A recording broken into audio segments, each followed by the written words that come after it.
whispers, alibis thin. Two sharp-eyed sleuths say, all right, who sinned? Has tipped low, clues fall in line. They read between the lines, right on time.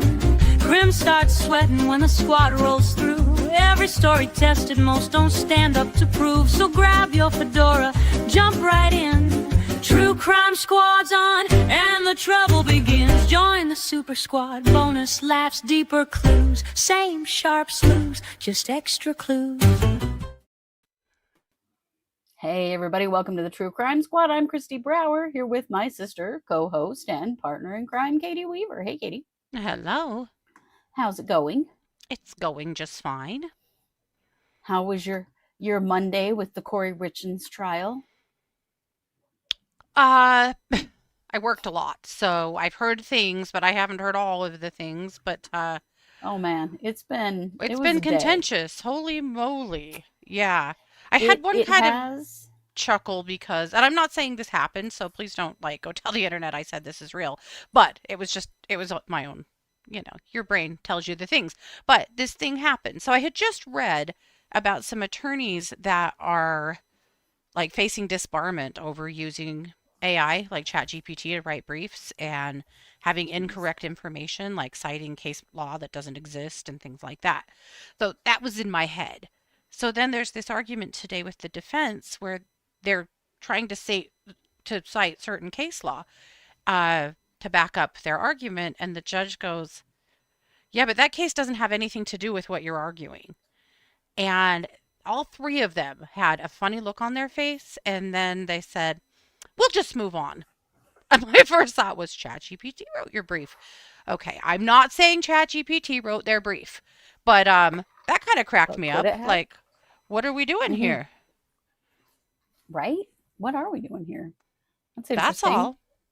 Well, yeah. Today was a lot of argument, but I'm going to show you something funny first because, and I'm sure this is probably staged, but I've been watching a bunch of these videos over the weekend because they're so damn funny. Watch this. Ahí, huele bacalao ahí, huele bacalao, huele bacalao, huele bacalao. Esto para la gente, respeta eso, respétalo. No puedes respetar. Si no, tú me avisas que te atiendo. So, for those of you listening, what that appears to be is a man dressed in a long pink dress. He has a plastic bat in his hand, and there are these guys on motorcycles who have stopped in the crosswalk. And he leaps up on one of the motorcycles on the back of it and starts beating the guy over the head with the plastic bat. And he jumps off, and then those guys all back up out of the crosswalk. There are a jillion videos of these. I don't know if they're just street prank type things, or if they could also be like PSAs. They're speaking Spanish. I don't know what country it is, but it could also just be a PSA where, they're like, hey, this is going to happen to you if you keep parking in the crosswalk. Because, there's someone trying to cross, and so he smacks up on these guys, they back up, and then somebody can cross in the crosswalk. So I've wondered, is this like a PSA? Because that would be brilliant, because there's a whole bunch of them. Frequently, the crosswalk attendant is in a disguise of some sort, which is, I think, what the dress was. He also had a bag, and his bat was in the bag. Seeing them dressed all different ways, he's just standing there like he's a regular pedestrian until they come up on the crosswalk. Sometimes he's wearing like a reflective yellow vest that looks quite official. There's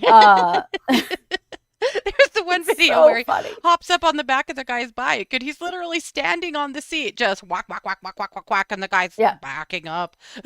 Yeah, they're just they are very compliant, as though they know exactly what's happening here.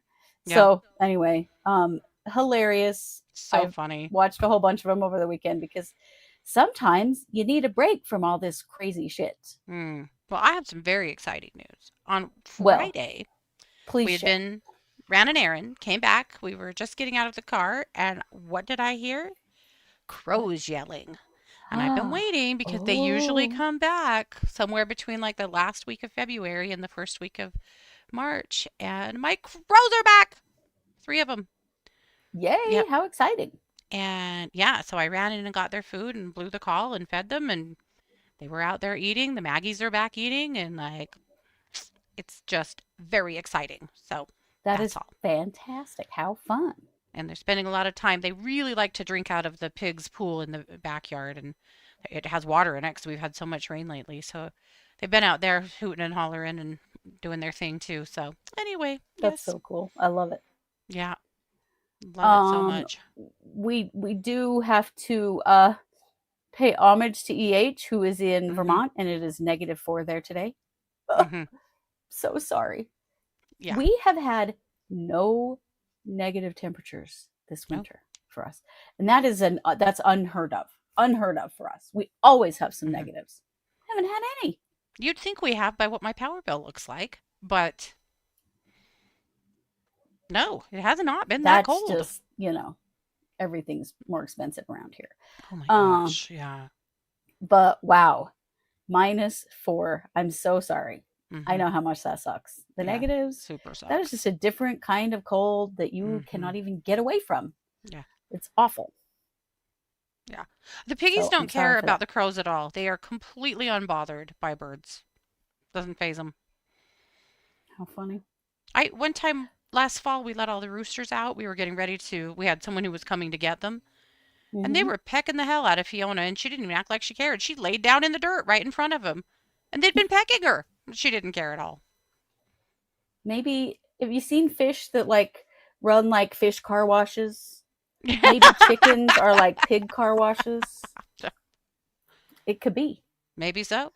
Right? These were just a Well, bunch of asshole roosters, but she didn't care at all. No, a Maggie is a magpie. yes.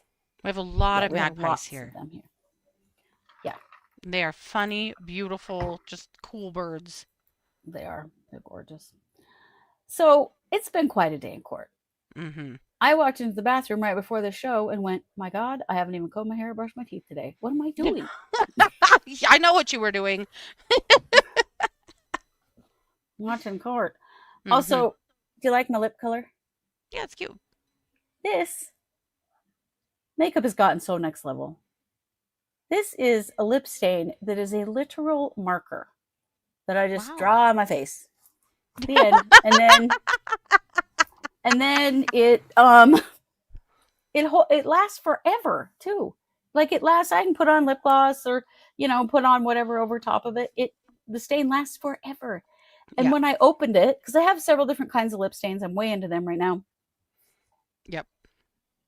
I opened this up expecting the other kinds of lip stains I've used. It is just a marker. Like, what? I mean, This was coincidentally, possible? that's exactly how Lori Vallow does her makeup. Kinda. Except this one's supposed to be. Yeah. This one's supposed to be. Yeah. Yes, the eyeshadow crayons. I own many. I am a big fan of crayon makeup because that is the level at which I know how to apply makeup. Not kidding. But the lip stain marker is pretty fantastic.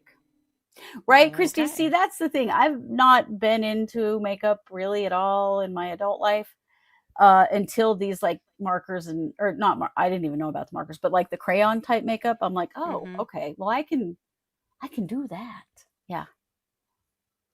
They're making it easier Yes, for you. the lip stain that peels off. That's kind of where they started. Well, now Mhm. you don't even need the peel off anymore.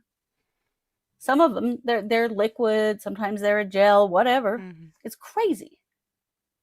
Love it. I really didn't. I mean, we grew up with Wet and Wild and Mary Kay, Yes. and I'm allergic as hell to Mary Kay, so Mhm.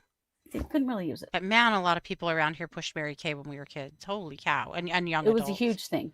Oh gosh, Yeah, you couldn't get no, away I from am it. Yeah. wildly allergic. I'm wildly allergic to a lot of things, but some of this much simpler makeup, no problems at all.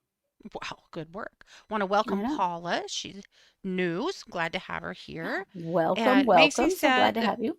Macy says that her girlfriend said that the concert was the best community event she's been to, and it was very spiritual, and I agree with that entirely. Yes, it really was. It really, really was. It had It was all just, the vibes. Yeah. it did. Yep. And Brandi Carlile just has the ability to fill up a giant arena like that in a way that, man, she's a performer. So she cool. had that entire place eating out of the palm of her hand. There was no, like, there was very little people getting up and moving around or talking or doing anything besides just completely fixated on her. Zoned in. Yeah. It was fantastic. I can't wait to go again. Well, we have so much to get to. So let's get to it. Of course, they started at 8:30 this morning. Well, kind of late. About 8:36 is when they went live. But immediately, it was a battle. Defense Attorney Lewis was objecting to a police officer that they were calling today, and then they were also, the defense was complaining because of they'd never been able to depose Dr. Christensen. Now, Dr. Christensen is a forensic pathologist. He was the supervisor of Dr. Ulmer, who was the forensic pathologist that already testified. But he was here to just kind of verify and really talk specifically about the fentanyl. Yes, Macy, I thought so too. It was very tense in the courtroom today, and there were a lot of fights and a lot of time spent just arguing about shit. You know how sometimes you're like, are we going to actually see any witnesses today? We did end up seeing some really important things, but it took a while to get going. There was also argument over a video, and this is a 13-minute video that is a police interview with Robert Crozier. Yes. Good old the drug dealer. And there were some arguments over that. You know, Mr. Michael Jackson drug, who it is. Yeah, that guy. Guy. You know, that guy that Lewis kissed on the head and handed a $5 at the end of his testimony. You know what I'm saying? Yeah. It was real weird. That guy. Anyway, they wanted to impeach, well, pretty much his entire testimony with this video. So what happened is that, yes, the video got in, and we're going to show it to you. The police officer also got in, and Ramos was able to do a quick deposition with Dr. Christensen, so he got in too. So lots of argument, but then everything pretty much got in and happened. So they immediately called Dr. Christensen to the stand. So he was the chief medical examiner for Utah at the time that Eric was killed. They wanted to talk more with him about the undetermined state of Eric's death, and you know, kind of what they really know about it. So he talked about different ways to ingest fentanyl, that you can inject it as a liquid, swallow it. Some people smoke it. I believe some people also snort it. It depresses your breathing, and that's how it can kill you. Is if it depresses your breathing too much, you just stop breathing. Yep. He said it is 100 times more potent than morphine. He says intravenous drug use can cause someone to die quickly. There's no indication that Eric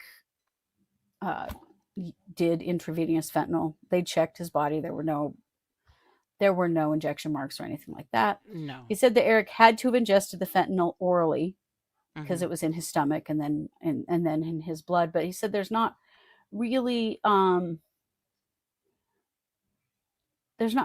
any way to know exactly how he ingested it, or necessarily when. Right.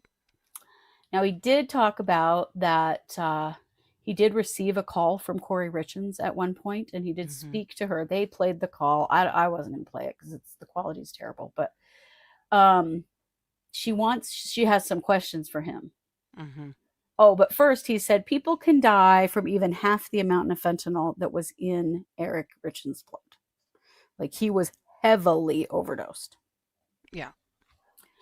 So some of the questions that Kouri asked, she wanted to know about the Seroquel.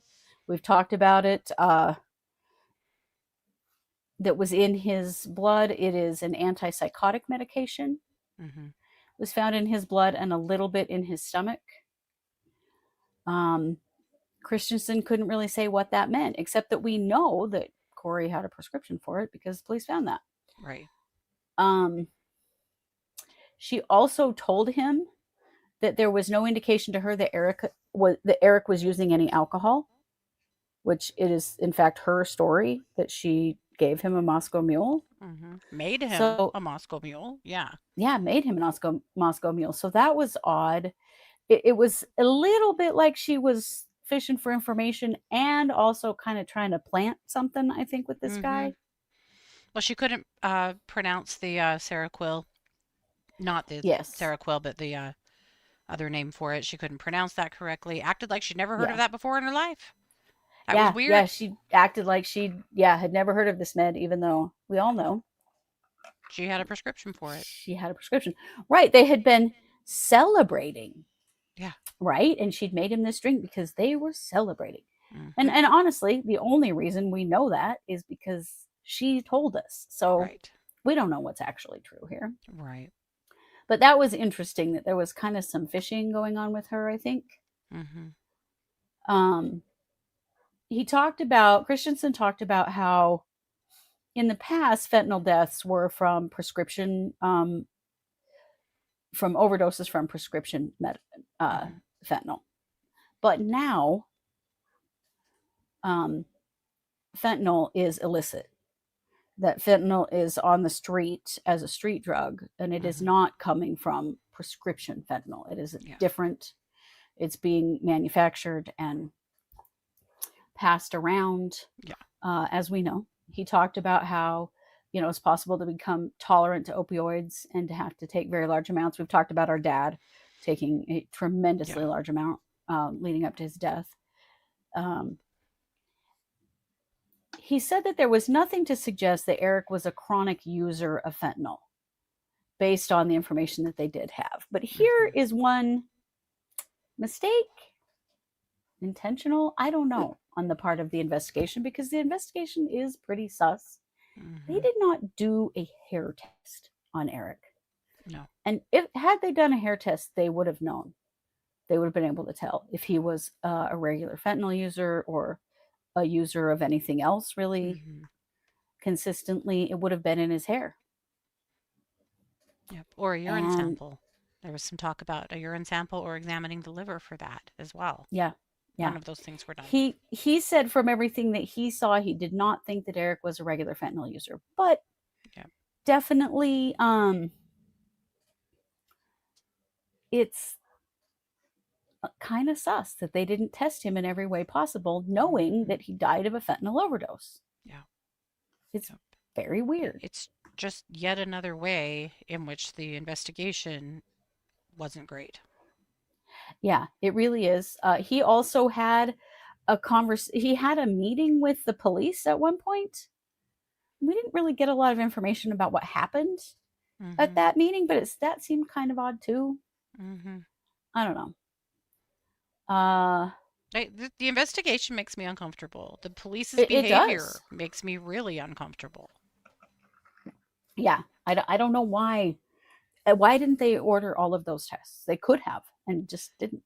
Well, and am I wrong in thinking that it seems like the state really doesn't want to put their deputy in chief on the stand?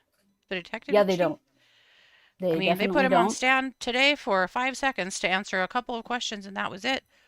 They don't want to put him on the stand because they know that the defense is going to come at them with both barrels about all the bullshit he has done. Yeah. That's so problematic. Yeah. It is. We'll get to him.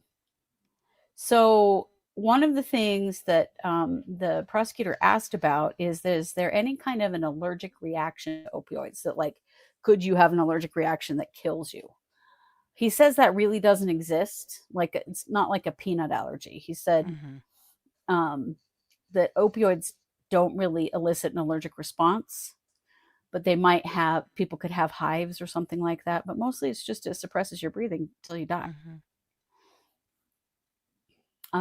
Christensen said that he doesn't have any concerns about Eric's cause of death, that he absolutely believes that it was correct and that it was definitely a fentanyl overdose. Then on cross-examination, Ramos, who has toned his shit down a lot, was asking about... I thought he was pretty great today, actually. He really actually was, yeah. Well, he's a lot better than, some other folks on that team. Well, Nestor was rude as hell to the judge. Wow. Oh, she was. I was surprised. Awful. Yeah. That she didn't get in some deep shit. When she said to the judge, "No, sir," when the judge is telling her, what his ruling is, and she says, "No, sir," dude, what are you doing? Yeah, like, whoa, that's not how any of this works, ma'am. So they talked a little bit about, could someone have had a reaction to an opioid and the response had just gone away by the time the medical examiner saw Eric's body? And he was like, no, probably no, that's not a thing, that they'd be able to tell. He didn't have any sign of an allergic reaction. He didn't have hives or anything, and he would have. But I think again, he died too fast for that to even happen. Again. Right, he died really fast. Yeah. Christensen talked about counterfeit pills. And that he said often that there are oxycodone pills that people think are oxycodone, but they are actually fentanyl, that's very common. People that are pressing their own pills. And that you could be buying one opioid, thinking you're buying one opioid and be getting another. And we know that's true. And fentanyl seems to be getting cut into all kinds of things now, which is terrifying. And I don't know about you guys, but I'm more willing to take this doctor's word for it than the drug dealer, right? Who swore that he knew what he was getting and that the fentanyl was dark purple and yada yada. Right. And the problem with that is that people are counterfeiting their own pills, and so the color, the stamp, that stuff doesn't really tell you anything unless it is actually a prescription that has come from a pharmacy. Right. Pills that have been produced by a prescription, like a pharmaceutical company. Yeah. The color, all of that can be messed with because of counterfeit pills. Of course. Ramos asks Christensen if there are things he wished that he would have done in this case. And he asked about that, do you wish you tested urine? Which Christensen said is not something that medical examiners' offices usually do. They test blood. Yeah, I was a little surprised to hear that. I would have assumed urine would be tested, but some of our chatters though are saying that like Irene says that their office is only allowed to test 5 to 6 things. And so they're really honing in on the most important ones. So, and then maybe that's what happened in this case too. I think that's very possible. He talked about being able to test the vitreous fluid in the eye and the liver to understand what happened. This is when Ramos asks about hair tests. That it's used, to evaluate drug use, but that they did not do it because it was not requested by police, and it should have been if they wanted it. I don't know. You'd think in a situation like this, I don't know. Yeah. Crazy. But he said that it is generally not something that is done in an autopsy. Yeah. When Ramos asked him if he'd done the hair follicle test, would the results have come in when it came down to determining the cause and manner of Eric Richins' death? And he said that yes, it would have been. Then he talks about how the doctor received communications from multiple law enforcement officers and was invited to a meeting to discuss the case where the DEA and prosecutors were involved. The doctor said, well, that happens sometimes, but it's not uncommon. Yeah. But we don't really get down to what was asked or what happened in that meeting at all. Right. It was a video call meeting. He doesn't even really remember who was there. This was the day before Kouri called Dr. Christensen. I don't know. On redirect, they just reiterate that there were no other illicit drugs other than fentanyl in Eric's blood. Yeah. And that was about it. Then they have the argument about the video of Robert Crozier. The judge is like, because they're saying it's hearsay. And basically what the prosecutor's like, this is not for the truth of the matter. This is to impeach Crozier for the crap that he said on the stand. Like, this is what he actually said to the police when he was first questioned about Eric Richins and about his interactions with Carmen. And so let's watch the video and let you guys decide what you think about old Crozier. Here's his video with the police. Yeah. We'll get to it. I'm about to say, I've been in Summit County. I know you haven't, but you've had involvements with people in Summit County that we're looking at. That's what we're here to talk to you about. What? Phone number for you, Robert. 385. I couldn't even tell you. I'm so confused right now. Okay. I really can't. My phone's new anyways. Okay. Don't know your phone number then? Yeah. Okay. So we'll get to why we're here to talk to you in just a minute. But before I do that, I'm going to advise you of your rights because you're obviously in custody here in jail, okay? So you have the right to remain silent. Anything you say could be used against you in court. You have the right to talk to an attorney with you during questioning if you wish. If you can't afford to hire an attorney, one will be appointed for you before questioning. And if you decide to answer questions now without having a lawyer here, you can stop questioning anytime until you've spoken to a lawyer. You understand those rights I've explained to you? Sure. Having those rights in mind, you want to talk to us today? I mean, talk from that. Okay.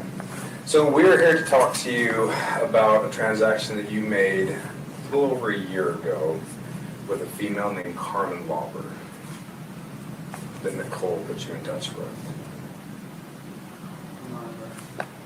You met her at a Maverick and Draper on 2 separate occasions in February of last year, so a little over a year ago. Okay. It's not Ringing a bell at all? Not ringing any specific bell, no. Okay. Well, let me give you a little more information. And so we've talked to Carmen, we've talked to Nicole. We talked to Nicole yesterday, got her phone and downloaded everything you need off of her phone. You sold Carmen blues on 2 separate occasions there at the Draper Maverick. As a result, somebody died from that transaction. So we're not interested in jamming you up or anything like that. We're simply here for information. But we know that you sold those, and we can prove that through cell phone records and that kind of stuff. But right now, your information for us is more valuable than you being charged federally with selling fentanyl that results in death. I know you're in on some drug stuff. Do you know anything about the federal rules with fentanyl and 30s? And I don't know anything. I know you have got a distribution of, I got a cop of 30 of them in December. the M30s? Yeah. Okay. So tell us what you know. Like I said, right now your information is more valuable, but at this point we can prove, we know that you met with Carmen at Draper Maverick on 2 separate occasions, sold her fentanyl. That fentanyl was then used in a death case basically, so we tracked it back to this point. But we're not interested in jamming you up. We're here to try and corroborate information.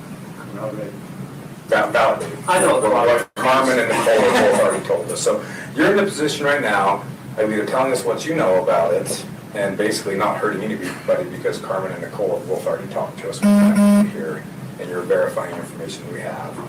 Or if you don't want to talk to us, that's fine. We will pursue it federally because we know that you sold them the fentanyl that resulted in the death. So that's kind of where we're at. And I'm not trying to bullshit you. I'm just kind of laying it out exactly how it is right now. So, I know who Nicole is. Okay. I got it a year ago. February 5th and 25th is when Carmen messaged Nicole. Nicole gave her your information. Okay. Then you guys set up 2 transactions at the Maverick and Draper. Okay. Of last year? Yes. It's not this previous February, a year before that. It's been a bit. Yeah. And to be honest with you, going, sell quite a bit. So, I'm not trying to be a douchebag or nothing, so it's just hard. Remember that much time passed. And do you have a number that she bought for me? Was it a quantity? She said between 20 and 30 pills both times. Okay. Then probably, yeah. Do you remember going to that Maverick and Draper? Were you living down there at the time, or? She lives, I want to say she lives pretty far away. She lives in Heber. Yeah, so like that was just where we were meeting, because it was. Where were you coming from? Where were you living at the time? Man, I've been living a little bit everywhere. Okay. Maybe the last couple of years. So it's kind of ringing back, you're kind of getting a little bit more, well, tell me what you can remember about them. I remember Nicole calling me and saying, hey, can you be my friend? And I was like, yeah. So that. And then she was like, oh, she wants a lot. And I was like, all right. Is 30 a lot for you, or is that a lot for Nicole? Or? I think it was a lot for Nicole, it wasn't a lot for me, but okay. I was like, I didn't know anybody died. You know what I mean? Yeah, and we didn't expect that you knew that. And like I said, that's why at this point, your information is more, we're not interested in jamming you up or the distribution of it or anything like that. We're doing our investigation. You're kind of just on the edges of it a little bit as kind of an involved player, as being a hook basically for it. We're not interested in jamming you up or anything like that, but we are interested in the information you have to provide to us that validates what people have already told us. Okay, as far as I know, yeah, I've met her just 2 times. I think I talked to her a couple more times after, but just to see, you know what I mean, hey, you know, because when somebody's spending, you know what I mean, you know, $500-600 is that what 30 would run about $500 or $600? Yeah, so something like that. Yeah. Okay. And did you hit her up afterwards to see if she wanted more, or did she hit you up afterwards? I think I asked her one other time, and then she just didn't. She's like, hey, you looking for any more or something? Yeah, something like that. And she just didn't respond to me. You know what I mean? Do you remember how you contacted her? Was it through text messaging, messenger? Well, I want to say it was through text messages, but I haven't had that. I haven't had that girl's number in a long ass time.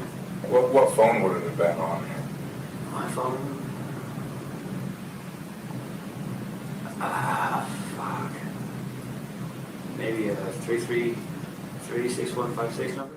You still have that phone? No. Okay. The phone you have now is a newer one then? Yeah. Okay. Have you contacted that Carmen at all with that phone or anything? Do you know where that old phone would have been that would have had those text messages on it? No, I lost that phone. A lot of them. Okay. Well, what did you think the phone number was, you said? 385-333-61. Now remember, he said on the stand that he was high in this interview and that he really couldn't remember anything, and that you can't see him rattle off that old phone number that he supposedly doesn't even have anymore. Yeah. No problem.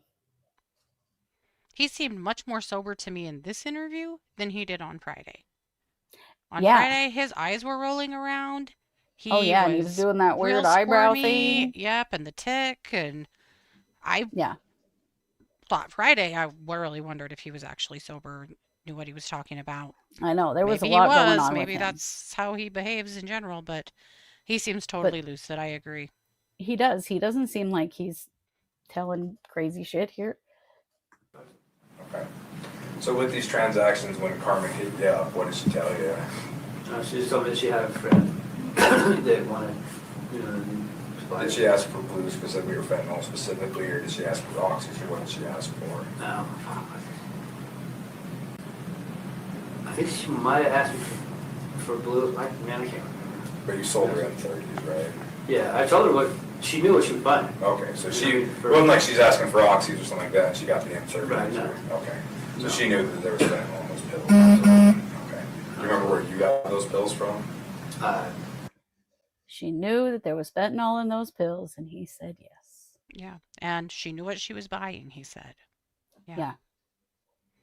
Yeah, you know, the defense is really trying to muddy the water on that, but this is the source of the pills saying yes. Right. I don't. I said it. Okay. What else can you tell us about that? That's all we're here to talk to you about was that transaction, those 2 transactions, I guess. a little over a year ago. We don't care about anything else, but what else can you remember about those? She was with the older guy. Do you remember what kind of car they showed up in? No. Well, I think one time it was like a truck. Like a white truck or something. Okay. When you say she was with an older guy, do you remember about ballpark and how old he would have been? I don't know, 50s probably, basically. You thought maybe one time in a truck, but you couldn't remember the other one? No, they were in a car the other time. I don't remember what car. Okay. The first time she was in the truck though, for sure. When you guys would have shown up at the Maverick, where would you go? Would you go around back the Maverick or just right there at Just like right in Thomas? front. Yeah. Just a quick hand-to-hand. Yeah, it's, hey, how you doing? And you said about $600 or so is what you charge for those. Something like that. Okay. Do you remember, so I think she would have ordered more the second time. Do you remember the quantity and I the two? don't remember the exact. But you remember meeting her twice? Yeah. Okay. I really remember meeting her twice because you guys told me that there twice. I would have said once. But do you remember now that it kind of Yeah. jogged your memory? Yeah. Okay. Do you think of anything else about those meetings with her or anything? No, that's the only 2 times I talked to her. Okay. How do you know Nicole? There was a dude named Cam. I was staying with him, Roy, for a while. And then she stayed there for a little while, and then she took off, and then Cam's a fucking widow, and we all ended up taking up one point or anything. So, Okay. So Nicole just hit you up and said, hey, would you want to meet with my friend? yeah. And you're like, yeah, that's cool. You were in the Yeah. apartment. Did she call you or text you? Do you remember? I believe she called me. All the time or just that one time? Or I think she would like say, she would take me like, hey, what's up? And then one of us would call the other one. like, hey, I'm Nicole's friend or whatever? Yeah. Okay. All right. How long was your... Like, hey, I'm Nicole's friend or whatever? Yeah. Okay. All right. How long was your... I think she would like say, she would take me like, hey, what's up? And then one of us would call the other one. Would you press pause? We'll fix that. Yeah. My apologies. Look at Kouri. She's pretty glued to this video. Yeah, she is. She had a lot of facial expressions today. I've got some more for you. Boy, didn't she? Yeah. Go ahead, Scott. Out there, or drug court or some shit, wherever she was living. She was on, she was either on APNP or on drug court or something. I don't remember, and she had to hurry. It was always in a hurry, like she was like, okay, well I'm leaving here now, so I can meet you like halfway. Can you meet me halfway? Oh yeah, I can do that. And halfway was that Maverick there? Yeah. Draper? Yeah. Okay. You said one time she came with an Remembering older guy. Do you more. remember if that was the first time or the second? The more they talk, the more he remembers, because of course we know Carmen was on drug court and that she was always hurrying because Kouri was rushing her and she was afraid of getting caught because she was on drug court, and so she wanted to get this done quickly and get the drugs out of her possession as quickly as she could. I believe it was the second time. First time, do you remember if she showed up with anybody? I know. Okay. Okay, I think those are all the questions we had for you. If we have any more follow-up questions, you want to talk to us again as we kind of progress with this a little bit further? Yeah. Okay. Well, I appreciate you talking to us, Robert. Like I said, we're not here to jam you up over anything. We're just here to try and get some information and see what you Not gonna got. fucking one day wake up with some fucking manslaughter charges. No. We're not going to pursue that. Like I said, if you didn't want to help us out or anything, we kind of have this view right now that the people we're interviewing, we've got enough information and we're just trying to verify it. You're kind of either helping us out or you're not. And if you're not, you might, honestly. But all you've done right now, so we've already talked, Carmen's already talked, and Nicole's already talked. So you're not telling us anything we didn't know. You're not protecting anybody by not talking to us. All you'd be doing is basically rolling the dice with your future if you didn't want to talk to us, is essentially. Because when the deaths are involved, the prosecutors do get a little spun up over it. And with fentanyl in the federal system, if you don't know this, if you get caught dealing fentanyl that results in a death, you could potentially face federal charges. It doesn't matter if you intended to cause the death or anything else like that. They're cracking down on it. So I don't know how long you're in for with. I know you're on possession with intent stuff, but if you are still dealing, don't be dealing with that shit anymore because the feds are coming down hard on it, and it's only a matter of time, especially with how nasty that shit is. And both of them bitches gave you my name. I'm like, oh yeah, we got a Ferrari. Well, we already verified it through phone records. We already knew that they got it from. Oh, okay. it wasn't like they told us anything we didn't know either. Yeah. We've been able to find everything we need through digital evidence, like all the contacts, all the messages on Facebook, all that stuff. Yeah, we knew all of that before we made contact with anybody. Yeah. So it wasn't like they were diming you out or anything Yeah, like but that. I don't think me and Carmen even were friends on Facebook. We actually were the ones that brought up your name to Nicole because we already knew that Nicole had put you in touch with Carmen, and we already knew all of that information. Oh, okay. So we're just trying to verify stories is all we're trying to do at this point. Okay. So, do you have any questions for us or anything like No. that? Other than this isn't gonna backdoor me here. No. No. All right. We're not here to jam you up or anything like that. We don't give a shit about what's going on down here or anything like that. I was just going to ask you, do any of your people ever tell you what if they're going to use it for themselves, if they're going to try to sell it to anybody else? What their intents are? Everybody that I deal with does it themselves. You know what I mean? Like I do it myself, they do it themselves. You know what I mean? Okay. So it's Did Carmen ever mention anything about hooking it up for somebody else or anything like that? like I said, like she was just like I met her twice, bro. You know what I mean? Yeah, and I figured it was a long shot twice. You met her a year ago. I knew it was going to be Yeah. a bit of a stretch for you to remember, but Okay. anything else you can think of or anything else you can remember? No. Okay.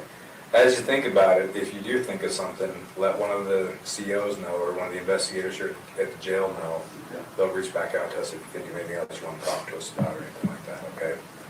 Any other questions or anything like that for us? That's it. Okay. Thanks. Yeah, go ahead. All right. We'll go grab the CO and let them know you're ready. Okay. Get a phone number for you.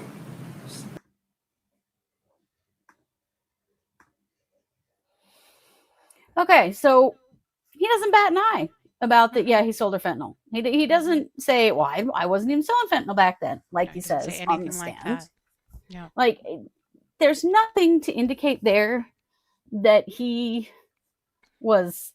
First of all, he says on the stand he was high. He was definitely not high.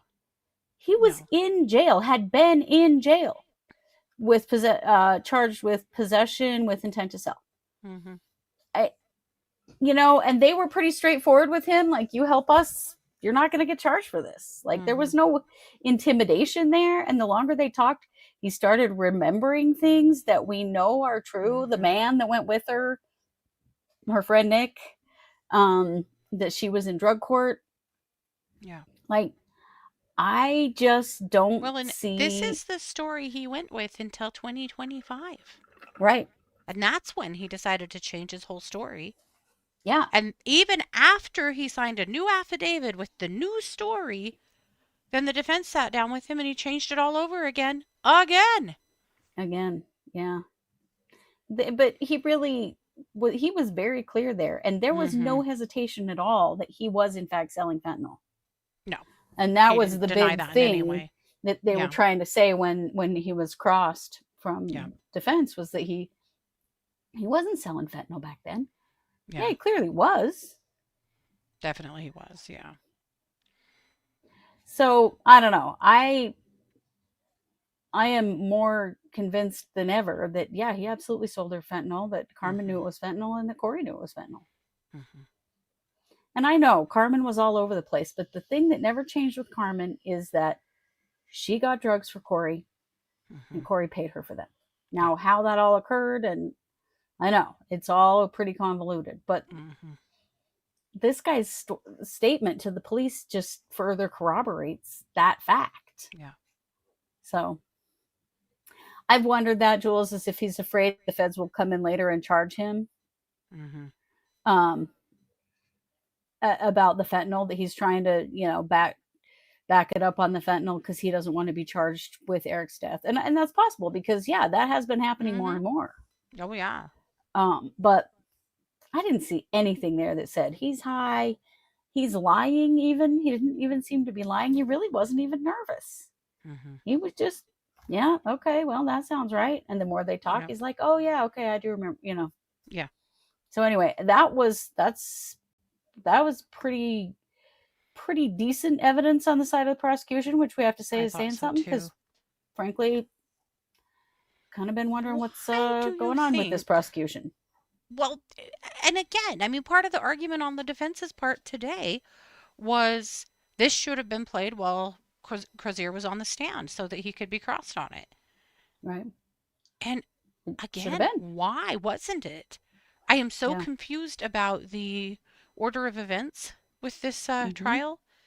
It's way out of order from what we've seen in the past, and some of it doesn't make sense, and this didn't make sense to me. But maybe Right. there's some strategy behind it I don't understand. I don't know. Part of the strategy is they seem to be protecting these two police officers, and I don't Yeah. understand why that would be. You Yes, mean he does have probation immunity from officers? Oh state no, charges, but police officers. yeah, police officers. Yeah. What was I gonna? Oh yeah, it's immunity from state charges, and so yeah, could the feds charge him? It's possible. Mhm. You know, do they have state and federal immunity? They both do. He does too. That's what Jackie says. So it's possible. I was not 100% sure on. So we go from that to a big break and I think lunch, and maybe it was lunch. No, not quite lunch. No, next we get Molly Crosswhite. Molly Crosswhite bought a home from Kouri Mhm. on January 26th of 2022. Yeah. She didn't move into the house, she rented it out. So this is the house this is the Midway house, I believe, that where supposedly maybe Kouri left money, and where the drugs were exchanged, where Carmen left drugs, right? So they get her in, they just ask her like 2 seconds of questions. She says that the doors were locked at the house, and that before she bought the house, Kouri did some renovation to it. So Lewis cross-examines. She shows Crosswhite the purchase agreement, and the date she agreed to purchase was January 14th, and then they closed on January 26th and did a walkthrough of the home before closing. Lewis wanted to know if there was anything in the house. She said the home was staged while they were trying to sell it, but before the final walkthrough, all the furniture had been removed. She said she doesn't remember a lot that was still there other than just like some debris and old cars on the property. Lewis asks her if she ever found a cup that was left there, maybe in a closet. You know what I'm saying? Because that's the drug exchange place. And she was like, a box of mugs in the closet. Yeah. Yeah. She's like, I don't remember. Yeah. They talk about the key. She says she wasn't given the key at closing, that it was left at the house in kind of a hidden spot. The house was pretty clearly not particularly secure. So I don't know. That was very brief and really didn't tell us much of anything. Then we get Allison Wright on the stand. So Allison worked at the masonry company with her husband, Kouri, and Eric. They were partners in their masonry company. She said she had known him since junior high. Yeah. And that they also went to high school together. And then, of course, her husband was his business partner. And that she knew Kouri, that she had met when they were first dating. And that so she'd known her a while. They talk about that in 2019, Allison and her husband took a vacation with Kouri and Eric. Apparently, while on this vacation, she and Kouri were talking, and Kouri basically said that she's feeling trapped in her marriage and things aren't going well, and that she's trapped in this prenup, that she's trapped financially, and she's worried that the kids would go with Eric if she ended the marriage because Eric's got all this money, and she doesn't really get any of it because of the prenup if they get divorced. Yeah. The defense tried real hard to get this statement out. Didn't work. The jury was allowed to hear it.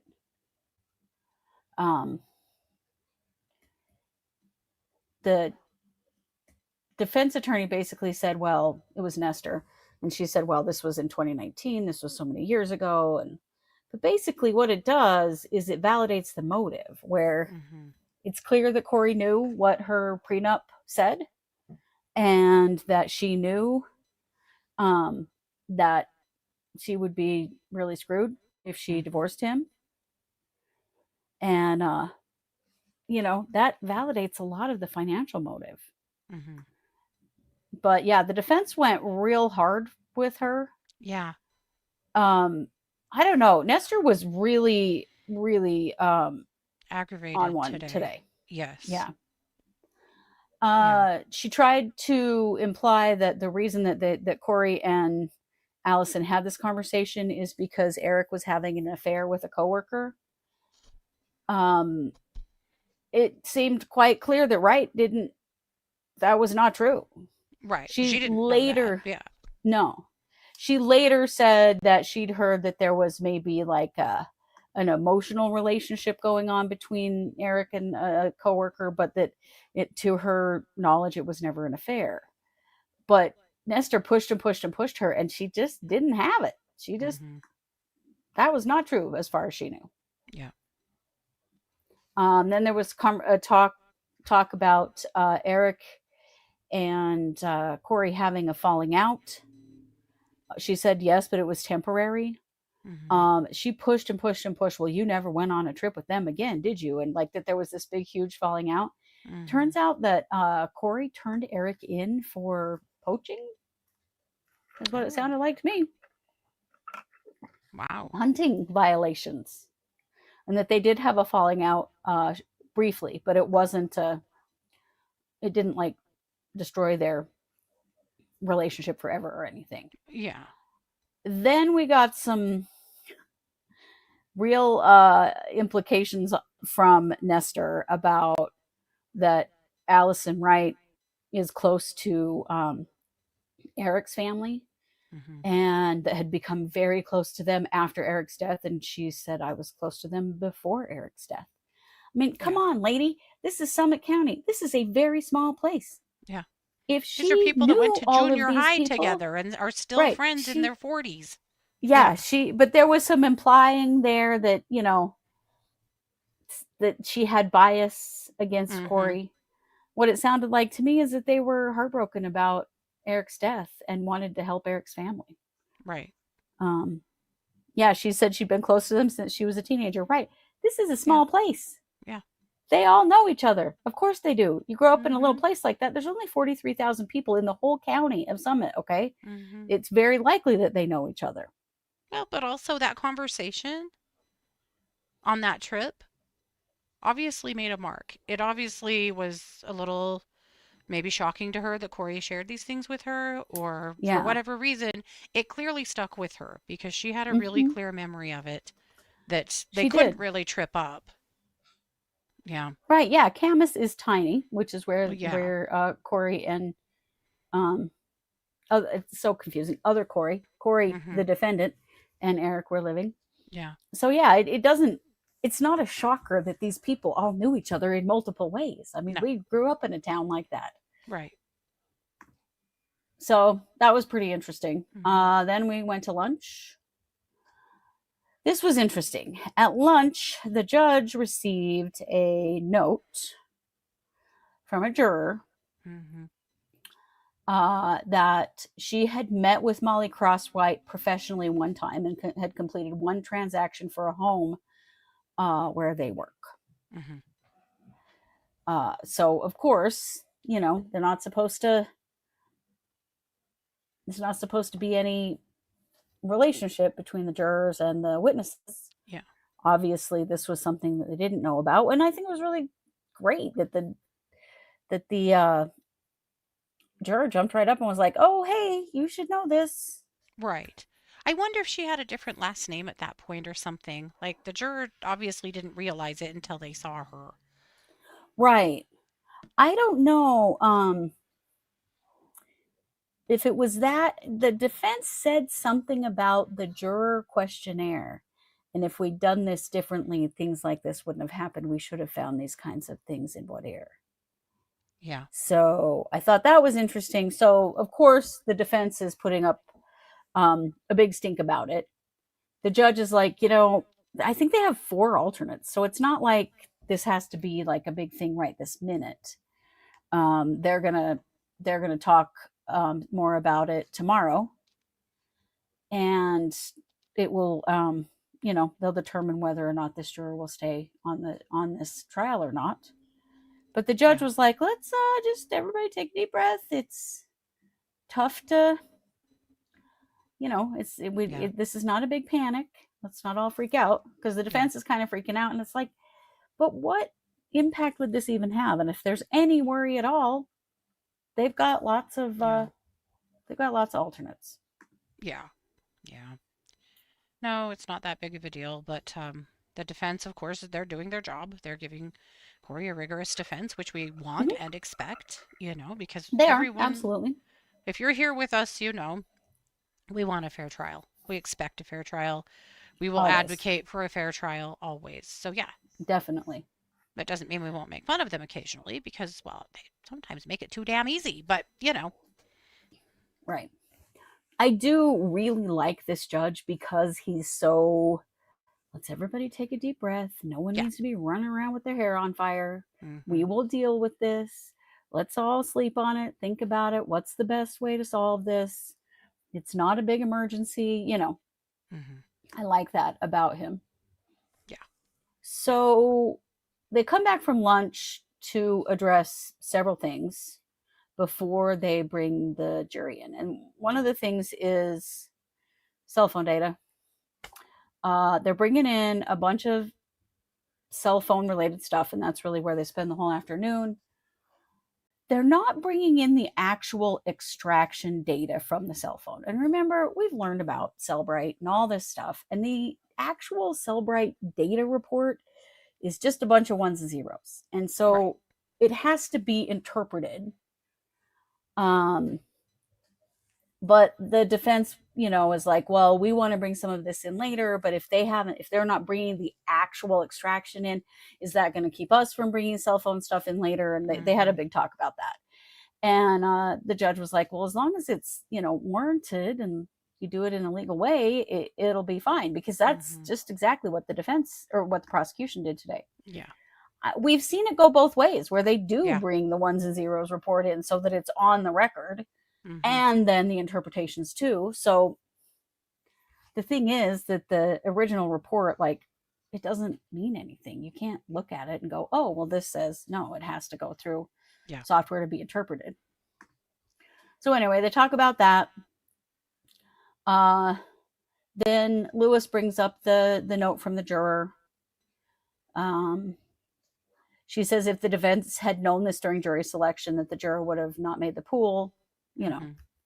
They asked for the juror to be dismissed, and the judge is like, okay, we're not going to roll on this right now, but we'll figure it out.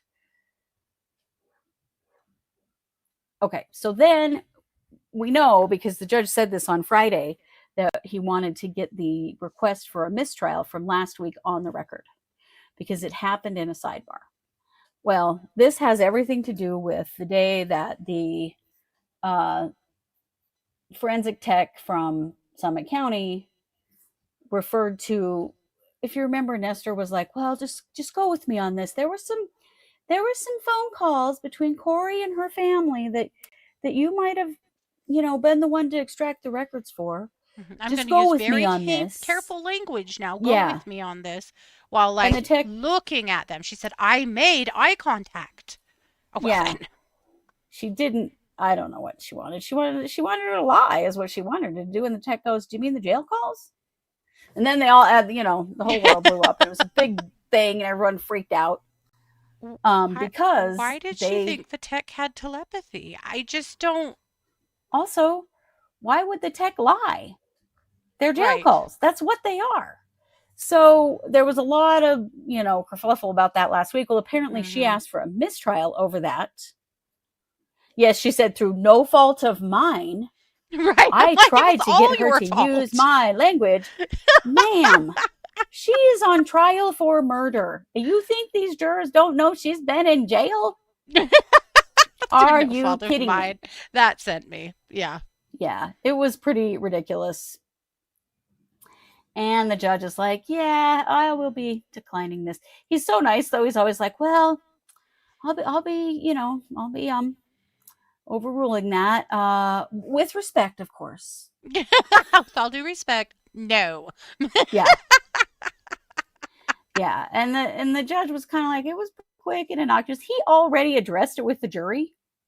Yeah. And was like, hey, if you kind of get the impression that Kouri might have been in jail, that's not a reason to, on its own, that's not evidence. But for God's sake, she's in trial for murder. Has anyone ever been on trial for murder that hasn't also been in jail? Also, how What the many hell? how many trials have we watched where they play jail calls? Have you ever once heard them not call jail calls? No, never. So that was pretty wild. Yeah, she was very, very snarky to the judge today. She really She was backtalked really him several times. disrespectful. Yeah. Yeah. So then we get Detective Jeff O'Driscoll on the stand. Now he's like is the case agent or one of them. He is, yeah. He's the one who collected Carmen Lauber's phone and helped get it processed. And that was all they asked him and let him go. Yep.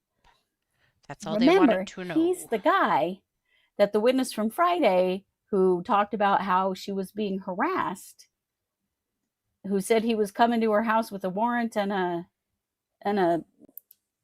dog catcher loop thing for her dog. Remember? That's the same guy.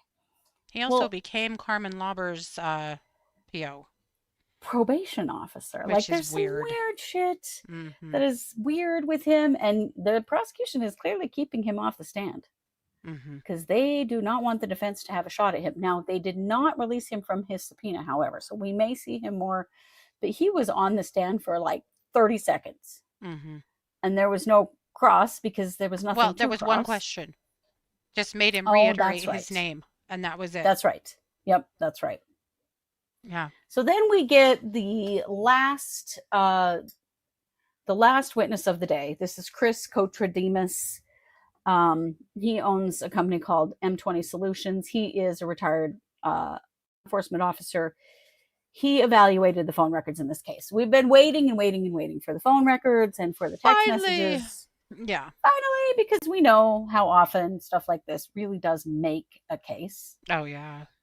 So, they go through all the Cellbrite stuff and how this all works and blah, blah, blah, blah, blah, blah. I won't go through it all because we've all heard it a million times. He reviewed Eric Richins' phone. He reviewed Kouri's phone. He reviewed Carmen's phone. He reviewed Crozier's phone. And he reviewed the phone of the guy that was having an affair with Kouri. So he's got all of this information. Kouri had 2 numbers in one phone. She had a voice over IP number as well as her regular number. There are hundreds and hundreds of text messages missing from Kouri's phone because, she deleted them. Yeah. And you'll see that she was, when you see the internet searches. I mean, first of all, Kouri can't spell anything. Oh my God, it's not good. The typos real are bad. Unbelievable. Yeah. But they do talk about the location information of the cell phone towers. Yes. And where phones were in relation to one another on key dates and at key moments. Basically validating things that were said by Crozier, that were said by Carmen, that were said, of the times that there were drop-offs and pickups and the drug deals were going on. Yeah. And those are just their approximations based upon location of the cell tower that the phone is connected to. But that stuff is really important. That stuff was key in Chad Daybell's trial, if you'll recall, particularly about where Alex Cox was at the time that Tammy Daybell was murdered. This stuff is really, really important. So they did a bunch of the location stuff. And that's the thing that people need to understand is even if you delete all your text messages, the phones still know that there were text messages and phone calls going back and forth, even if they don't know what they say. And they do know where your phone was at various times. That stuff, what cell phone towers you were connecting to. They know those things. Yeah. Now, one thing that Kouri did is that she got rid of her phone. When Eric died, she got rid of her phone. She got a new phone. And then she just signed right back into she deleted a whole bunch of shit from the first phone. But she didn't delete her internet searches. There's a lot of stuff she didn't delete. And also she signed into her accounts on the new phone, which just basically carries everything over. We've learned this. Like, Alex Cox, it's anyone? it's not just the phone, it is the accounts. And this is iPhones, so you're dealing with the cloud and, various things like that. And you can't, the only way to not, a burner phone is actually a phone that you don't sign into any of your accounts on. That's a real burner phone. It's not connected to you in any way. If you just go buy another phone and then sign into all your shit, that's not a burner phone. It's just your phone. Yep. Not that I'm telling you how to commit crimes, but that's a key element right there. So there were tons and tons of deletions on the white phone, which is the phone she had when he died. There was definitely a change in behavior because that phone had tons of deletions. She didn't delete anything off the blue phone. One of the things that they do with these cell phone reports is that they're tracking your behavior. What do you normally do? Where do you normally go? Are you a person that deletes all your texts? Are you not? Yeah. That kind of stuff, Yeah. So they review a bunch of stuff, talking about how Kouri and Grossman, who was the guy she was having the affair with, had been texting each other daily beginning in September of 2020. Yeah. So that had been going on a while. Let's see. Then there's communication between Carmen and Kouri, and one of the things that's happening with Carmen and Kouri is leading up to Eric's death, their communication with one another steps way up. Yeah. To averaging like 10 texts a day in that period of time versus like averaging 3 texts a day before that. Like, you can see the escalation that is happening as they're talking about these drug deals. Yeah. The text messages were all gone, of course. So the actual content is gone, but the trends of behavior are there. Yeah. The defense really doesn't want any of this getting in, but it does. We know that Kouri called the IRS 3 times on February 11th. We don't know why. They show Carmen's cell phone activity moving from Heber through Provo Canyon down to Draper. To the Maverick? To the Maverick and Draper. Near that, obviously. They can't give the exact. Right. Yeah. But then Robert Crozier's cell phone leaving Davis County, heading toward Utah County, heading up near that good old Maverick when the pills were exchanged. Yeah. They can see, this is why they know that she actually bought drugs from him 3 times, not 2, is through this cell phone data. Yeah. Which is pretty interesting. She was calling Brendan Banfield. Oh my God, right? Yeah. Yikes. So anyway, they're just sort of mapping it all together for the jury that, like, hey, when we're saying that they did in fact meet up at the Maverick and Draper, well, guess what? Their phones were in the area, that kind of thing. Right. There's a lot of messages from Kouri and Grossman, like on Valentine's Day. I love you, want to be my Valentine, that kind of thing. Then there's the texts where on Valentine's Day where Eric's texting Kouri saying, I don't feel good, I need to lay down and take a nap. This is when they've accused her of poisoning him. I honestly don't think that they're going to get this charge. I don't either. I don't think they don't have enough evidence. They don't have any evidence, at least up to this point. Yeah. One of the things that the cell phone guy said today is that the taking a nap in the middle of the day was unusual for Eric. This is another way they use our phones, guys, is they track our behavior. Right. Yeah. And he said that was unusual for him to do. But does it mean Kouri tried to poison him? No, it doesn't.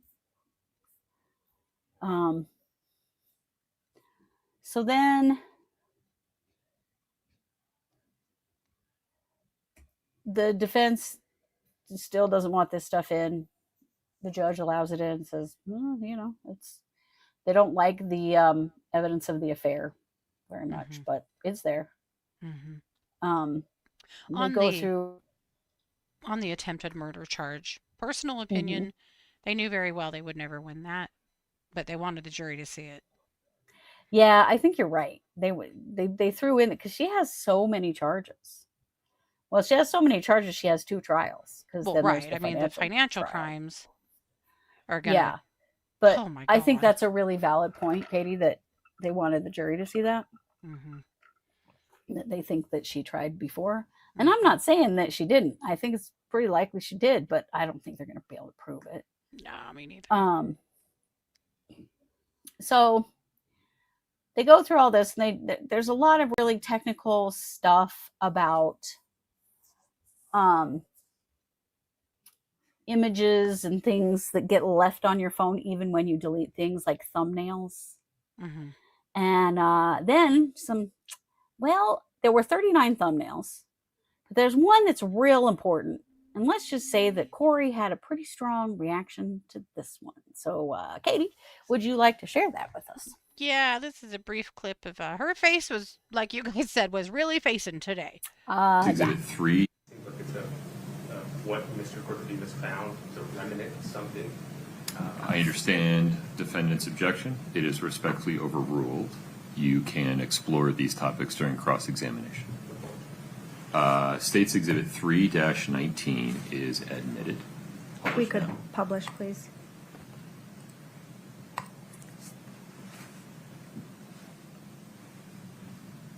So these are the images you were just describing. Yes. I don't know why you described that they were found like in this, the image but... files as a remnant of possibly a text message. Right. I wouldn't say a remnant. It's a thumbnail. I mean, A it's thumbnail. a PNG file. I mean, it's a thumbnail. Yes. From the data that you analyzed, were you able to tell if these images were accessed by Ms. Richins' phone? They were accessed by the system in her phone, yes. How do you know that? It gives an accessed indication in the file path, in the data and the extraction. It'll say when the device was accessed, and it will give a timestamp. When we say accessed, what does that mean? It just means when the file, or when that image was either selected or viewed, or, I mean, it's accessed. Yeah. But it means it was selected or viewed by the person with that device. Correct. You mentioned there was a timestamp. So it was, of course, those 3 images that were somebody wiping their eyes with dollar bills. What was the second one? The second one was saying idiots everywhere. Idiots everywhere. And then the last one was Donald Trump saying, "I'm very rich." And this was like on the morning that Eric died. Yeah. Like by the timestamp, I think Eric hadn't even been removed from the house yet. Yeah. When she. So the other thing is that they kind of got him to say that, yeah, it's possible that someone sent her those and she accessed them, or she is the one who accessed them. But I mean, that's pretty mind-boggling too. If someone sent her those, then someone else knew she was killing her husband. Right. Like, that's just really on the nose, considering what was happening around her. Yeah, she looked pretty stunned by all of that. She was not thrilled. And Miss Cold as Ice Kouri, you don't get a lot of reaction out of her. No. But if the jury was watching her, they would have been like, "Oh, she's not happy about this." Yeah.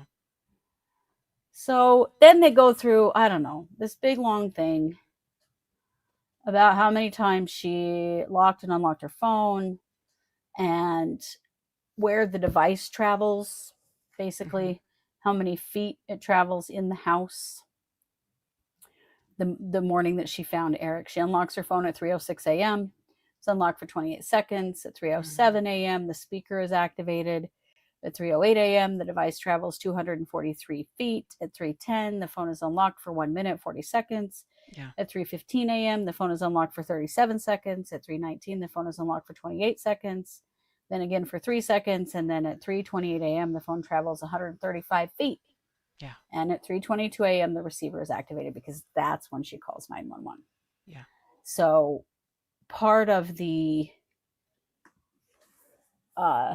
prosecution's case is she got up, she found him dead. She did several other things, including unlock her phone multiple times and carry it around the house for 15 minutes before she called 911. Yeah. Jackie says, New Yorker here, 4 years in county jail must be different here than in Utah because Kouri is just eye rolling and giggling her way through a murder trial. Oh, she's been this way the whole time.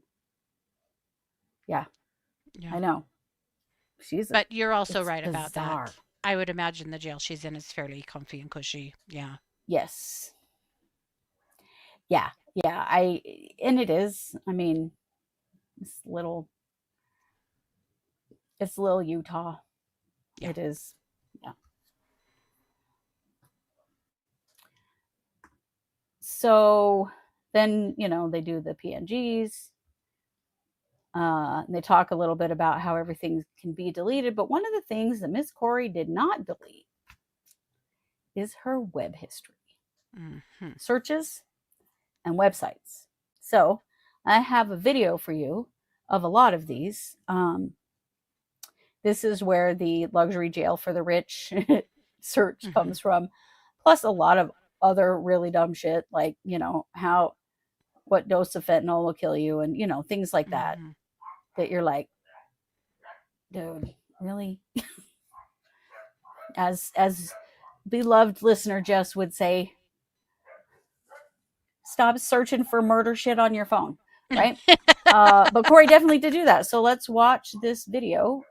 This is about 11 minutes or 9 minutes, I think, of all of Kouri's searches and websites that she went to. And you can see that Kouri, she had some concerns. 6, 29, and 30D. You'll see these blue blocks. Now, weirdly, they don't read them out loud.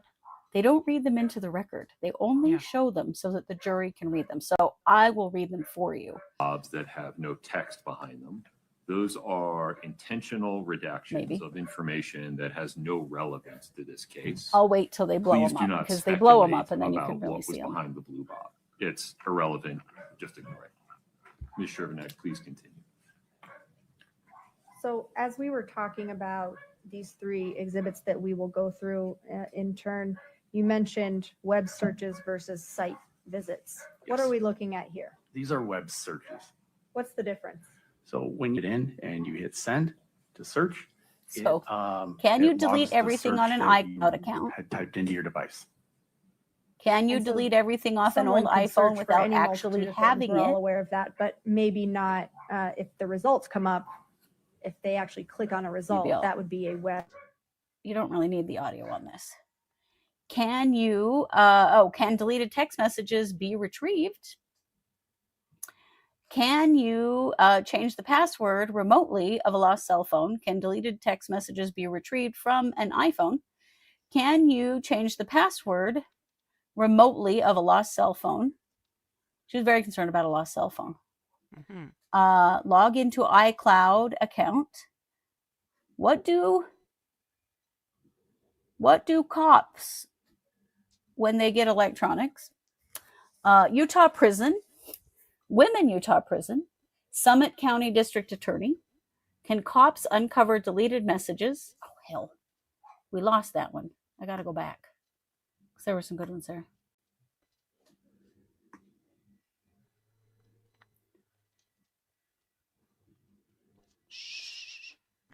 Hang on. Oh, yeah. How to lock my iCloud. What does lock lost iPhone actually do? Summit County District Court, because Lori. She feels I mean, so much like, I get it. She feels so much like Lori Vallow to me. Yeah. Super dumb. Here we go. How to completely wipe, I think she means iPhone, clear remotely, although it's all spelled wrong. How to erase a phone data permanently with EMI number. How to permanently delete something. Oh, stop. They're getting ahead of me here. How to permanently delete information from an iPhone remotely. She's real worried about a remote phone. Can cops force you to do a lie detector test? What happens if you are detained but never got read Miranda rights? Whatever that means. Are you allowed inside? What are you allowed inside Utah jails? Phone Doc Park City. Wait, I'd like to help with this. You can't have Crest white strips, Kouri. I'm sorry. No, you can't. You can't. Death certificate says pending. What does that mean? Federal Correctional Institution in Dublin, California. Luxury prisons for the rich in America. She still thinks she's rich, guys. If someone is poisoned, what does it go down on the death certificate as? What is prenup? What is, presumptive positive for naloxone, but that's not at all what it says. Oh, dang it. Hang on. Gotta go back.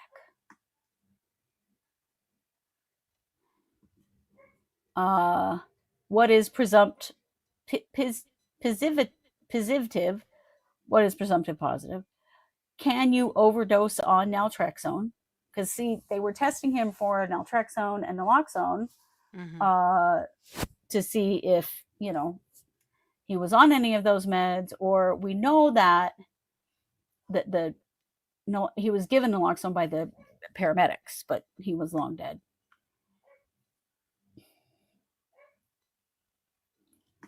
Where is my location on iPhone? What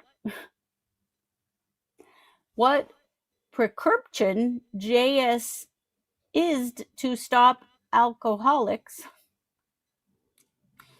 She's talking about antabuse, because they were testing him for that. Can't spell anything.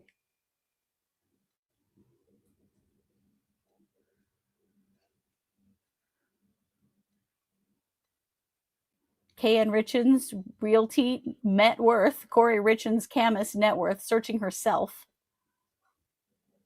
Maybe to see what people were finding. FBI analysis of electronics. In an investigation, what is FBI analysis of electronics? Except it doesn't say analysis. How to delete Facebook. Find my iPhone is off. Is location still correct? Can find my iPhone work if off? Is find my iPhone ever wrong? Can FBI find deleted messages? What does FBI do with electronics for searches? FBI searching electronics. FBI searching electronics. They redacted a bunch of shit that they say is not relevant. That's what the dark blue boxes are. What is considered non-natural manner of death? Who determines cause of death on death certificate? Can the cause of death be changed on a death certificate?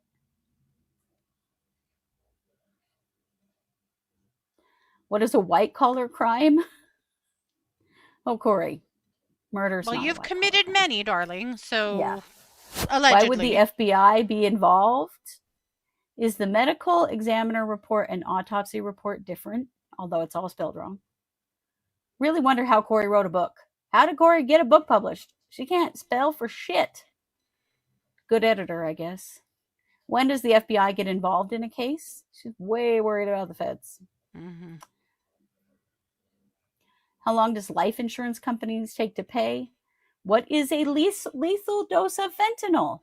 What is considered a lethal dose of fentanyl? Can a manner of death be changed on a death certificate? What is considered a lethal dose of fentanyl? Change my passcode on iPhone?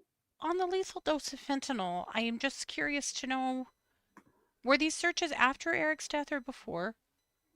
And was it before or after she spoke to the medical examiner? They cannot, because they are like basically recovered, and these likely happened on her phone before Eric died. He can't put actual dates to these things, but I don't know if that matters. I don't know what happens does, really. if you give Narcan to someone who doesn't need it. By the way, it doesn't hurt them. No. Is circumstance unknown an accident? Because see, circumstance unknown is part of his manner of death. Yeah. How long does life insurance company take to pay?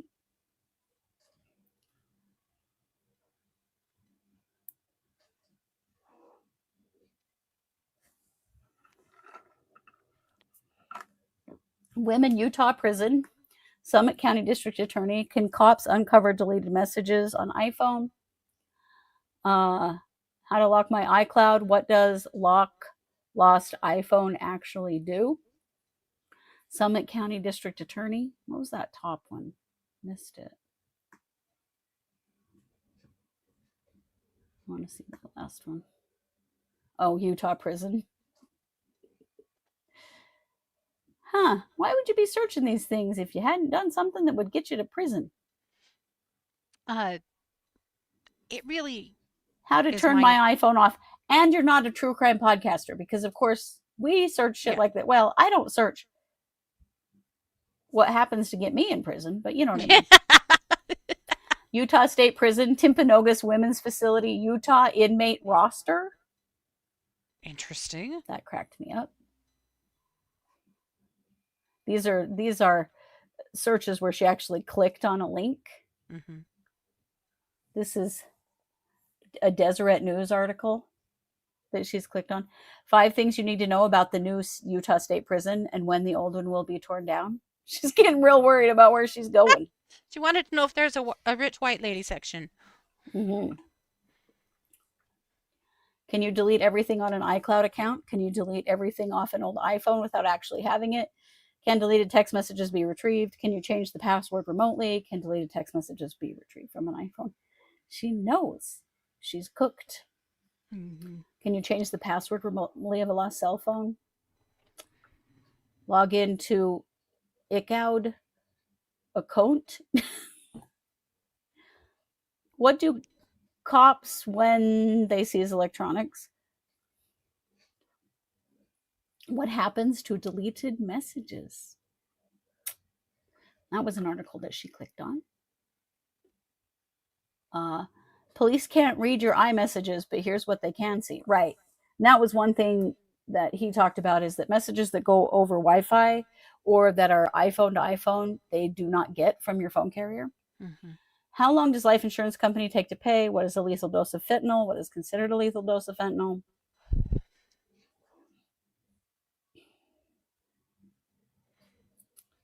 I think we know, considering that the doctor said it would only be half of what he took that would have killed him. Show results for how long does life insurance company take to pay? Although spelling's pretty bad. She's pretty concerned about how quickly she's going to get her life insurance money. Real concerned. Delay in claim payment for death certificate with pending cause of death. Because that did happen. Mm-hmm. Because, cause of death, unknown. What is considered non-natural manner of death? Who determines cause of death on death certificate? Can the cause of death be changed on death certificate? And I don't mean cause unknown, I mean manner unknown, sorry. What is a white-collar crime? Why would FBI be involved? Is the medical examiner report and autopsy report different? When does the FBI get involved in a case? Well, murder with fentanyl is when the FBI gets involved in a case. Cause of death usually does not impact life insurance payment unless it's a suicide. This was an article she clicked on. How does the FBI work a case? This is an article she clicked on.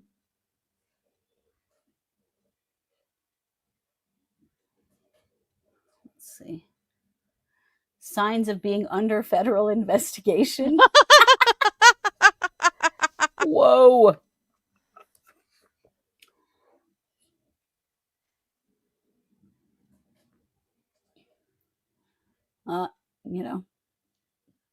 Looking up her own net worth, because why would it even be listed? What is FBI analysis of electronics? Find my iPhone is off. Is location still correct? Can find my iPhone work if off? Oh, how to delete Facebook. Is find my iPhone ever wrong? Can FBI find deleted messages? FBI searching electronics.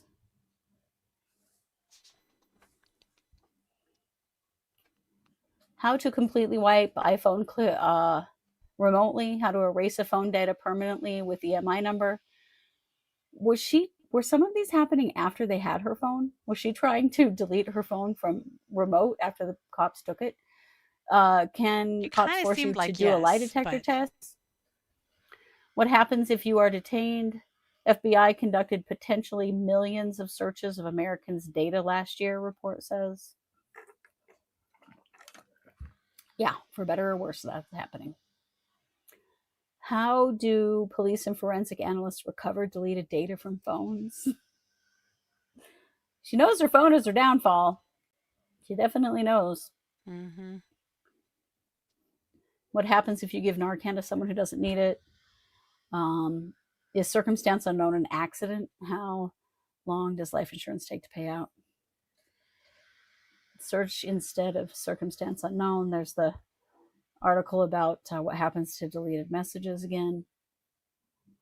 Police can't read your iMessages, but here's what they can see. Yes, she's very worried about what is on that phone. Mm-hmm. As well, she should be. 5 things you need to know about the new Utah State Prison. Searching about the Utah prisons is pretty funny. Delay in claim payment for death certificate with pending cause of death. She wanted that money, man. Cause of death usually does not impact life insurance payment, except for murder. If they didn't, suicide and also murder, they're not going to pay you for killing somebody. Yeah, FBI.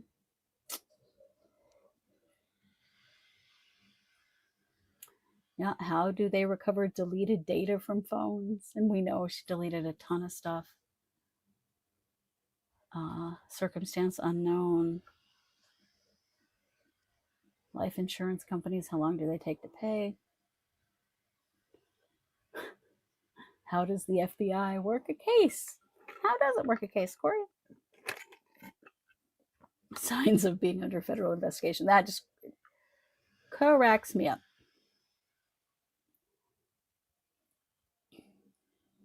This is her during these things. Mm-hmm.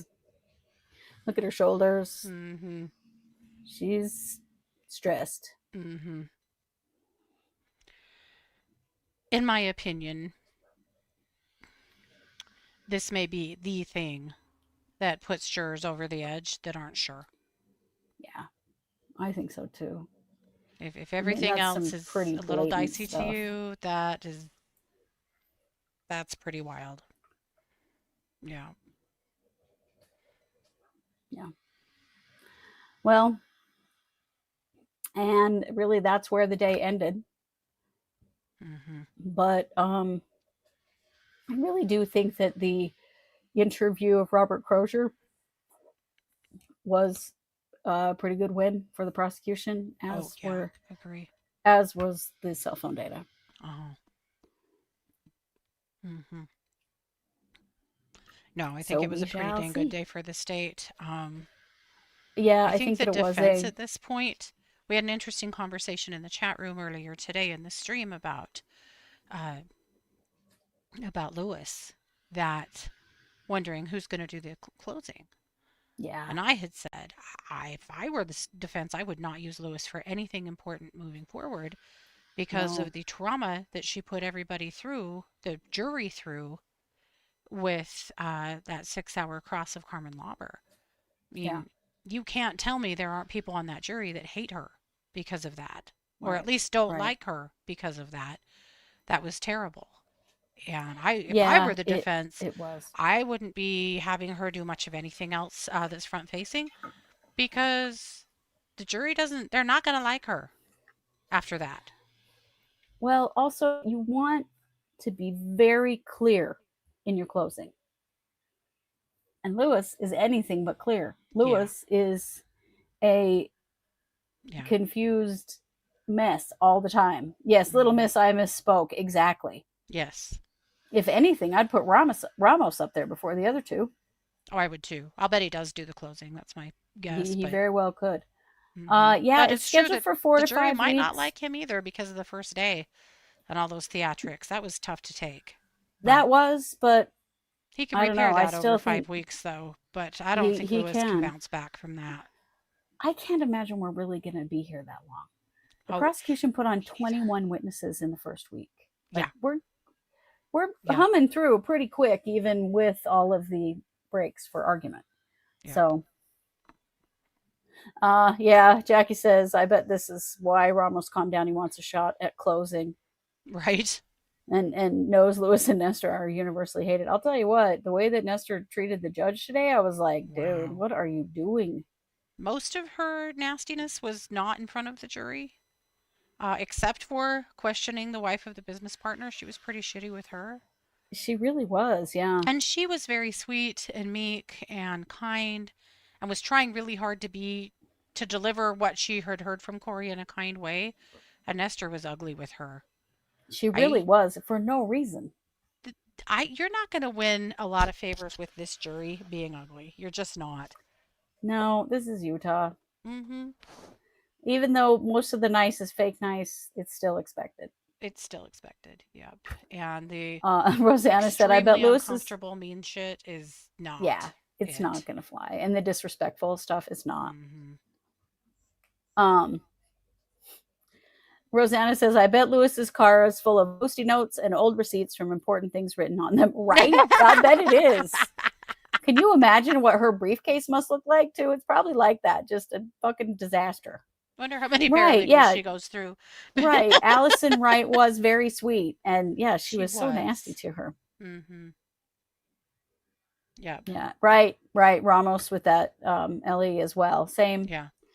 It's just, and, you know, it attitudes are different in different areas, but this is little Utah, where everybody's nice and smiles. Doesn't mean they're actually nice, but the expectation is kindness, respect. It really is. So it is. Yeah, certainly. Yeah, Summit County may have more educated and wealthy folks in juries. So Summit County there's the resort part, which is Park City, and then there's the rural part, which is everywhere else. And what I've been reading just based on demographics is that they think probably about 60% of the jury is from Park City, 40% from the rest of the county. And they're pretty different populations of people, because the folks in Park City, a lot of them are transplants. They're not even native Utahns, whereas the rural areas are. And that's very different. Their religious beliefs are different. Their economic status is different. The way that they're going to view all of this is different. So should be interesting. Well, we've been at this a while because it was a wild day. So we're going to let you go. We will be back tomorrow over on the Trials channel at about 8:15 in the morning, Mountain, and we'll see what happens next day. Yeah. Who knows? It's going to be interesting. Yep. Yeah. All righty. Well, thank you all for joining us, whether you're here live or you're here after the fact. We appreciate you all so much. We did put our bonus content out for February. It is up in Patreon, and it's over on our website if you are a Super Squad member. So go check those 2 episodes out. We put a lot into those, and we really want you to watch them. So please go do that. Gosh, I covered the Japanese Twitter killer. Holy shit. Scary. And, you know, I'm doing my Cults of the Mormon Corridor series, and so I did an episode on the Kingston clan. Interesting stuff. They are still very much alive and well and functioning, mostly in Davis County, Utah. So go check all that out, and we'll be back with you tomorrow. You know it. We are the True Crime Squad. Thanks for being here. Take care. Join the Super Squad, bonus laughs, deeper clues, same sharp sleuths, just extra clues.